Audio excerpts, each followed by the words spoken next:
Welcome to another Better Communications Results. I'm actually driving at the moment, so we're in car cam mode. And what we're doing, or what I'm doing rather, is I want to talk today about Facebook. Just coming out of my driveway, so I'm just checking left and right and left again, and if all is clear, we shall cross the road. I just want to talk about Facebook because it seems to have really taken off, and I don't know whether that's because it's one of those fads or whether because there's something more serious at play. Let me start by prefacing and saying about year and a half, 2 years ago, I tried to introduce my church into blogging, the senior pastor and the church team into blogging.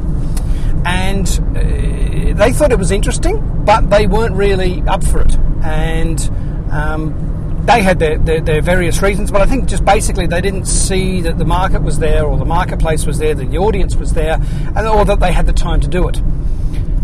Which I think is a shame, because I think it's a fabulous outreach, blogging through your local pastor. I think it's an absolutely brilliant tool. Anyway, I'm contacted out of the blue, as it were, by a friend of mine who is one of the pastor's sons. Hello. Someone that I know. And contacted out of the blue and said, look, you know, they subscribe to my blog and they get very regular updates. And they're absolutely sort of, you know, most of the time they understand what I'm talking about, but sometimes, you know, the more technical stuff, they don't have a clue. Fair enough. What I found interesting was that he is ex-MySpace, or a lot of his friends are MySpace, and they're moving across to Facebook. Now, I don't know why. I haven't gone back to him yet. I only received the email today. I haven't gone back to him to find out why they're moving from MySpace to Facebook. But what I find interesting is that here we get the pastor's, the senior pastor's, one of his sons. He's got 4 sons. One of his younger sons, who gets it. And, you know, obviously is into this social media and creating your own network of friends online and following each other online. And, yeah, it'd be interesting to see if Joel ever, you know, moves into pastoring himself, into a pastoral role, what he will take away from social media, if he will sort of, you know, use it himself in his outreach activities. Be interesting. But anyway, back to Facebook. It's curious that it has really taken off. Now, there's a dilemma here. Is it one of these sort of faddy things, you know, that comes and goes, that sort of, you know, because it's all free, you see? I mean, someone's got to pay for the bandwidth somehow. Okay, they can run ads up there for, you know, Google ads, AdSense ads, but, you know, do they really pay? Don't know. You know, do they pay for the bandwidth and the server space that's being taken up? Don't know. It'll be interesting. Are they doing it just in the hope that they get bought out by someone? You know, a sort of an acquisition by Google or acquisition by Microsoft. You know, who knows? Who knows? But it'll be interesting to see. I'm just checking over there every now and then because the camera's there, but my laptop's over there where it's connected up to. So I'm just having a look and checking that I'm still in frame, as it were. One of the interesting things about Facebook, of course, is that you've got the opportunity with a nice, clean interface, so you theoretically have, of making your space look a bit more professional than MySpace, which is, of course, a higgledy-piggledy of colours and fonts and all sorts of different widgets. But, of course, there are more and more widgets being added to Facebook every day, giving you more and more chance to clutter up your pages. Now, there's been a conversation recently on your blog, about your blog, on whether your blog is, you know, cluttered with plugins, or whether it's a very, very clean interface. The nice thing about blogs is they start out nice and clean. You know, there's only a few things you can stick in your sidebar. Now we're at the stage where we've got 3-column blogs. You know, 1 column of ads, 1 column of navigation and plugins, and 1 column of actual text, including ads at the bottom of each text. So we're now getting very, very cluttered blogs again. And I wonder if the time is right for us to take a basic Facebook approach with our blogs as well and actually strip them right back. Because I wonder how many people actually pay attention to what's in the sidebar versus what's, you know, what content is there. For example, I know if we go back, say, 8 or 9 months ago, when similar discussions were had, most people sort of said, well, look, actually, I read your blog, Joe person. I read your blog through my feed reader. So I don't see all the architecture. I don't get to see how pretty your blog is because I don't actually visit it. I get the RSS feed.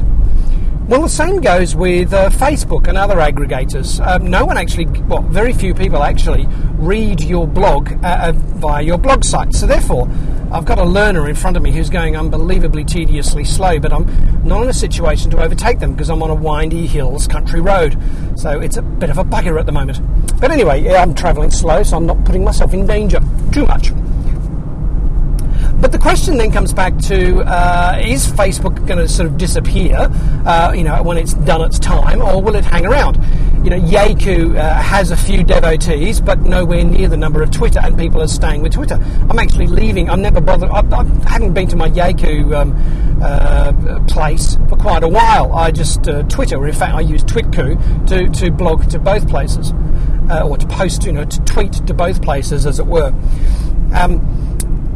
But I find that Twitter is by far the majority of people are at Twitter and not Yaku, even though Yaku may theoretically have a better platform.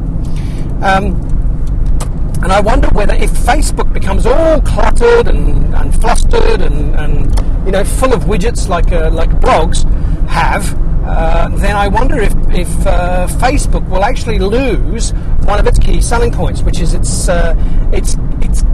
clean interface, its clean structure. I don't know. I'm going to go actually to the point where I'm going and undoing a lot of the stuff that I've got in my sidebar in my blog. Now, my website also has a sidebar. It's not built on a blog platform, but it's a traditional static website, and I've kept it rather than moving it across to a blog platform. I want the two separate things for my own strategic reasons at the moment, partly to do with search engine optimization, but just because I'm still playing with blog technology, and whether I know that you can theoretically turn a blog platform into a whole website with pages and subpages and so on. But that means a lot of rework in taking my existing 140 odd articles that are up on my main website, my article website, my static 1.0 site, and repurposing them on my blog, and it's just a long hassle, and I don't particularly want to do that. So I'm going to strip my blog down to being far more lean in the way that my traditional website, leehopkins.com, is. So leehopkins.net will be stripped back to where leehopkins.com currently cleanly sits.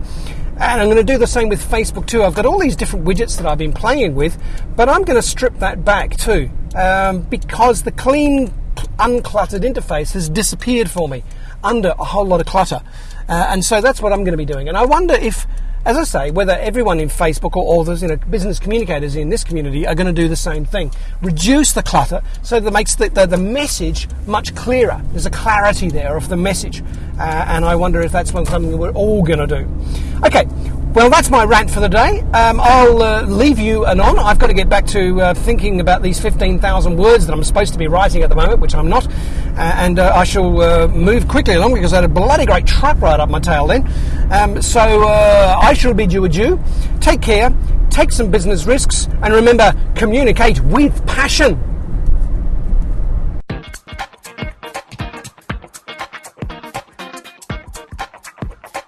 Again, huge problem for Ambrose. The wheel's part of the company. That wheel's fallen. I'm caught off the side of the road. 3 wheels on my wagon. It's a pretty dangerous thing, so anybody coming down the hill will be warned by the marshals that it's well behaved at the moment, Yes, isn't it is, isn't it? You're warned by the marshals that there's debris on the circuit. Now, you've got to have to watch this thing because it'll go straight through in this right-hander. Be careful, John Bauer. Be careful, Stephen Ellery. No, it's going to miss Ellery. Look at that. How about Beautiful that? timing. Oh, that's going to go straight in. Over the tyres. No. You couldn't do it if you tried, could you? Look at that. There with its cousins. Yeah, that's what they call a control tyre.